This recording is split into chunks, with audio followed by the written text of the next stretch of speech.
Budget کے قریب کچھ انہونیاں ہو رہی ہیں. دو انہونیاں ہم آپ کو سنواتے ہیں. ایک تو وزیر اعظم پاکستان جن کے فائنانس منسٹر اور جن کے ڈپٹی پرائم منسٹر ہمیں بتاتے رہے ہیں کہ جب تک میکرو اکنامک سٹیبلٹی نہیں آئی تو ملک کا کچھ نہیں بن سکتا.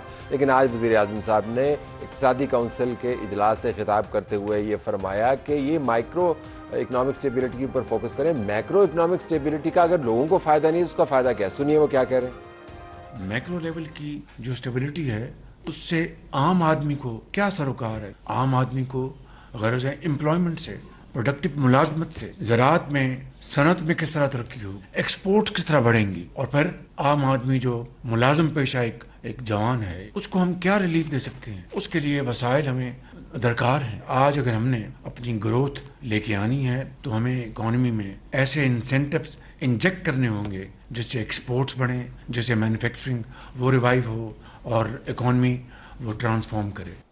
چلیں الفاظ کی حد تک صحیح، لیکن عام شہری اب آپ کے ریڈار پر تو موجود ہے. یہ بجٹ کے آنے کے بعد ریڈار پر رہے گا ہی نہیں، اس کا مجھے پتہ نہیں ہے. دوسری انہوں نے کیا ہوئی چیف منسٹر خیبر پختونخوا جو ہمیشہ وزیر اعظم کا نام کسی اور طریقے سے لیتے ہیں، آج ان کے وعدوں کے اوپر یقین کیے ہوئے ہیں اور اپنے صوبے کے عوام کو یہ خوشخبریاں دے رہے ہیں کہ وزیر اعظم پاکستان نے یہ باتیں ایکسیپٹ کر لی ہیں. سنیے وہ کیا کہہ رہے ہیں.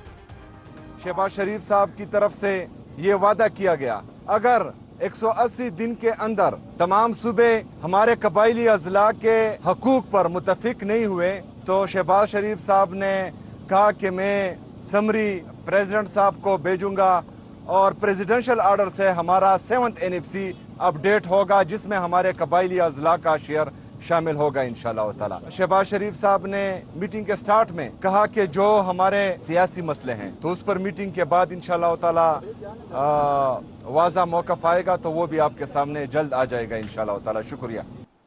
شکریہ. یہ اچھی باتیں ہیں، اس وجہ سے شکریہ ہم نے ادا کیا کیونکہ عموماً تو آپ کو بہت الٹی سیدھی باتیں سنائی دیتی ہیں ایک دوسرے کے بارے میں. اب ہم اس پینل سے جن کا تعارف میں 1 منٹ میں کراتا ہوں، یہ جاننا چاہتا ہوں کہ یہ بجٹ کے قریب کچھ کرامات ایسی ہیں جس کی وجہ سے یہ معاملات آپ کو درست نظر آ رہے ہیں، بعد میں سسٹینیبل ہو سکتے ہیں نہیں ہو سکتے. خیبر پختونخوا کی حکومت کے اوپر بہت بڑا دباؤ ہے پارٹی کی طرف سے. علیمہ خان نے آج بیان دیا کہ آپ نے عمران خان سے ملاقات کو بجٹ کے ترازو میں کیسے رکھ دیا. عمران خان سے ملاقات کروانی تھی، ان لوگوں سے آپ نے ان کے اوپر دباؤ ڈالنا تھا.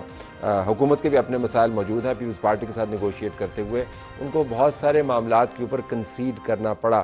جبھی تو جا کے بجٹ کی تاریخ کا تعین ہوا اور جبھی جا کر گلگت بلتستان کے اندر حکومت سازی کے عمل میں جو تعطل تھا وہ ختم ہوا اور معاملات کسی ایک طرف لگے. ناظرین، آزاد جموں کشمیر کے حالات کے اوپر ہم آپ کو آگاہی دے رہے ہیں اور تجزیہ کر رہے ہیں. سردار عتیق احمد خان صاحب جو آزاد جموں کشمیر کی سیاست کا بڑا نام ہے، پرائم منسٹر بھی رہ چکے ہیں وہاں پر اور اپنی پارٹی کی سربراہی بھی کرتے ہیں. ایک بڑا خاندان ہے سیاسی طور پر، ایک لمبی ٹریڈیشن ہمارے ساتھ اس وقت موجود ہے. سردار صاحب بہت شکریہ. ابھی تک جو تازہ ترین صورتحال ہے وہ یہ ہے جی راولہ کوٹ کے ارد گرد جو لوگ پہنچنے تھے وہ پہنچ گئے ہیں. ان کی جو کالعدم تنظیم ہے ان کے ایک بندے نے کہا ہے کہ جی ہمیں ایک مراسلہ موصول ہوا ہے بات چیت کا اور بات چیت کے لیے ہم نے تحریری جواب دے دیا ہے تو سب چیزیں رکی ہوئی ہیں، لگتا ہے کہ بات چیت دوبارہ شروع ہو جائے گی. آپ کا موقف کیا ہے جی اس پہ؟ جی گزارش یہ ہے کہ ہم سب اس بات کے خواہش مند ہیں حالات جو ہے بہتری کی طرف جائیں، تو اس کے لیے میں سمجھتا ہوں کہ دانش مندی کا تقاضا ہے کہ اگر لوگ مذاکرات کا آغاز کریں، بات چیت کے ذریعے مسائل کو حل کریں، تو میرا خیال ہے کہ یہ سب سے بہترین اور سب سے باعزت اور باوقار راستہ ہے. دنیا میں بہت بڑے بڑے فیصلے لوگ کرتے ہیں اور اس کے باوجود وہ آپ دیکھتے ہیں کہ وہ مذاکرات کی میز پر آتے ہیں. امریکی صدر نے اعلان کیا کہ وہ ایرانی تہذیب کو تباہ کرے گا، لیکن 24 گھنٹے کے بعد وہ مذاکرات کے لیے آمادہ ہو گیا. تو یہ جو صورتحال ہے یہ مذاکرات کا ہی تقاضا کرتی ہے اور اس میں سارے جو سٹیک ہولڈرز ہیں ان کو اپنا رول ادا کرنا چاہیے اور اس بات کی کوشش کرنی چاہیے کہ چیزوں کو پرتشدد جو ذرائع ہیں اور پرتشدد جو احتجاج ہے اس کا راستہ روکنا چاہیے اور چیزوں کو آئین کے اندر، قانون کے اندر اور جو طے شدہ نظام ہے اس کے اندر، سیاسی پروسیس کے اندر اس کو حکمت عملی سے کیا جائے اور کہیں بھی کوئی مزید جانی نقصان آزاد کشمیر میں نہ ہو، کسی قسم کا نقصان نہ ہو. یہ میں آپ نے فرمایا کہ تکلامی ہوتی ہے، آپ نے فرمایا طے شدہ نظام کے اور قانون کے ضابطے کے اندر اس کو طے کیا جائے، لیکن وہ طے شدہ نظام کو ہی تو تبدیل کروانے پر اصرار کریں کم از کم پبلکلی. باقی ایجنڈا ان کو جو بھی ہو، وہ سیٹوں کا معاملہ ہو، وہ ایلوکیشنز کا معاملہ ہو، وہ اسی کو تو تبدیل کرنا چاہتے ہیں. جی ایسے میں گزارش کر رہا ہوں کہ مذاکرات کی میز پر جو لوگ بیٹھیں گے تو وہ مذاکرات چونکہ پچھلے 2-3 سال سے 2023 سے وہ مذاکرات کے کئی راؤنڈ کر چکے ہیں، اور ان کے ساتھ مذاکرات میں فیڈرل گورنمنٹ نے AJ کے گورنمنٹ نے بڑی بھرپور کنسیشن کی ہے، بڑا بھرپور سپیس دیا ہے، اور میکسیمم ان کی باتیں مانی ہیں. کئی ایسی ہیں، آپ نے قاہرہ صاحب کو سنا کہ انہوں نے کہا کہ کئی باتیں شاید ماننے والی نہیں بھی تھی، ہم نے مانی ہے. اب اس وقت یہ جو وقت ہے، اس وقت میری ایک رائے ہو سکتی ہے، میری جماعت کا ایک موقف ہو سکتا ہے، ہماری کو انا ہو سکتی ہے، لیکن اس وقت صاحب سارا معاملہ ہے ریاست کو بچانے کا اور آزاد کشمیر کے جو نازک ترین دفاع اظہار ہے پاکستان کا، اس کے حالات کو ٹھیک کرنے کا. اس لیے کہ اگر ہمیں کوئی اپنے کسی بات کی چھوٹی موٹی سیاسی بات کی قربانی بھی کسی کو دینی پڑتی ہے اسٹیک ہولڈرز میں سے، اور مذاکرات کے ذریعے کوئی راستہ نکلتا ہے، تو اس پر بات چیت کے دروازے کھولنے چاہیے. باقی جب بات چیت کے لیے بیٹھیں گے تو میرا یقین ہے کہ ہمارے لوگ اگر امریکہ ایران کی صلح کروا سکتے ہیں اور تیسری عالمی جنگ کو ٹال سکتے ہیں، تو گھر میں بھی وہ مذاکرات کا راستہ ہموار کر سکتے ہیں، اور مذاکرات میں جو بات چیت ہوگی اس میں پھر سارے لوگ مل بیٹھ کے تو کوئی نہ کوئی ایسا راستہ ضرور نکالنے میں کامیاب ہو سکتے ہیں جو سب کے لیے ون ون سچویشن کی طرف لے جائے. ابھی اس میں صورتحال یہ بھی ہے جی کہ برابر میں ہم یہ بھی کہہ رہے ہیں کہ اس احتجاج میں را کے بندے ملوث ہیں، ہم نے را کے بندے پکڑے ہیں.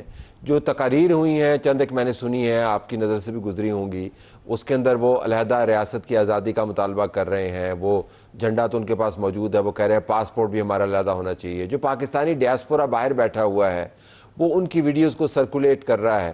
ہندوستان کا میڈیا اس کے اوپر چھلانگیں لگا رہا ہے خوشی کے ساتھ. تو میں جاننا چاہوں گا کہ یہ جو اب نعرہ نکل پڑا ہے اس کو رول بیک کیسے کیا جائے؟ دیکھیے گزارش یہ ہے کہ کشمیری ڈائسپورا سے بھی ہماری اپیل ہے کہ انہیں یہ بات ان کے علم میں ہے کہ دنیا کی تاریخ کے بہت بڑے مظاہرے اور جلوس جو ہیں وہ برطانیہ میں، یورپ میں، امریکہ، آسٹریلیا، کینیڈا، فرانس، جرمنی میں ہوئے ہیں، اور وہاں کسی جگہ بھی پرتشدد مظاہرین کے ساتھ بات چیت ہوئی ہے یا وہاں آئین اور قانون حرکت میں آیا ہے. پہلے تو ان کو یہ فیصلہ کرنا چاہیے، چونکہ یہ کشمیری کمیونٹی، پاکستانی ڈائسپورا ہمارا بہت قیمتی ڈائسپورا، بڑی وائبرنٹ ہماری سوسائٹی ہے اوورسیز کی، اور بڑا ان کا کنٹریبیوشن ہے ہماری اکانومی میں اور بے شمار معاملات میں. ہمارے سفیر ہے وہ، تو ان کو اس بات کے ساتھ انصاف کرنا چاہیے. اور دوسری بات یہ ہے کہ یہ سارا نظام جو ہے، ساری دنیا کا نظام اس وقت ایک طے شدہ سیاسی رائے کے ذریعے چل رہا ہے، آئین کے ذریعے چل رہا ہے، قانون کے ذریعے چل رہا ہے. تو اس ساری بات کو وائلیٹ کر کے اگر کسی وقت کوئی راستہ کوئی آدمی نکالنا چاہتا ہے تو میں سمجھتا ہوں کہ اس کے لیے تو پھر دنیا کو اور ہمارے ہمدرد لوگوں کا ہو، ڈائسپورا ہو یا مقامی ہو، ان کو یقیناً یہ بات سوچنی پڑے گی کہ پھر یہ قانون ساز اسمبلیاں اور صوبائی اسمبلیاں اور قومی اسمبلی اور سینٹ اور یہ ادارے اور ہائی کورٹ، سپریم کورٹ، یہ سارے پھر کیا کریں گے؟ سوال یہ پیدا ہوتا ہے. کیا اس ملک میں تمام چیزوں کو ریلیونٹ کر کے تو چند لوگ اگر کوئی ایسی غلط بات کرتے ہیں، کوئی جائز بات کرتے ہیں، ان کی بات ضرور سنی چاہیے. اور سب سے بڑا ہمارا کنسرن جو ہے اور سب سے جو دلچسپی کا اور اس کا پریشانی کا ایریا ہے، ایک بات اور میں صاحب کہتا ہوں کہ یہ حالات راتوں رات خراب نہیں ہوئے، ان کو چند سال لگے ہیں. اور اگر اخلاقی جرات کا مظاہرہ کریں تو پاکستان کی وہ سیاسی جماعتیں ہیں جو پچھلے 15-16 سال سے مسلسل آزاد کشمیر میں اقتدار میں ہیں اور جنہوں نے وہاں ریاستی سیاست کو کام نہیں کرنے دیا، تو وہ اپنے مرکزی حکومت کے طاقت کے زور پر وہاں انتخابی عمل کو سارا اپنے ماتحت لے کے چلتے رہے.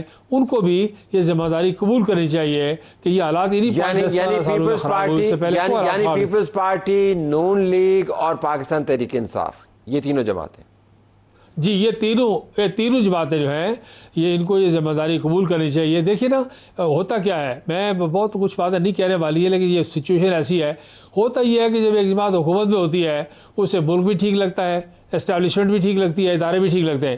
جب وہ نکل جاتی ہے باہر وہاں سے تو پھر وہ کہتی ہے کہ جناب وہ آپ کو یاد ہے آپ کے چینل سمیت سب پر کہا گیا کہ جی فلاں صاحب جو ہے وہ بابا قوم ہے، بابا قوم قائد اعظم ہے، لیکن آپ چونکہ حکومت میں تو آپ کو اسٹیبلشمنٹ کی سپورٹ ہے تو آپ نے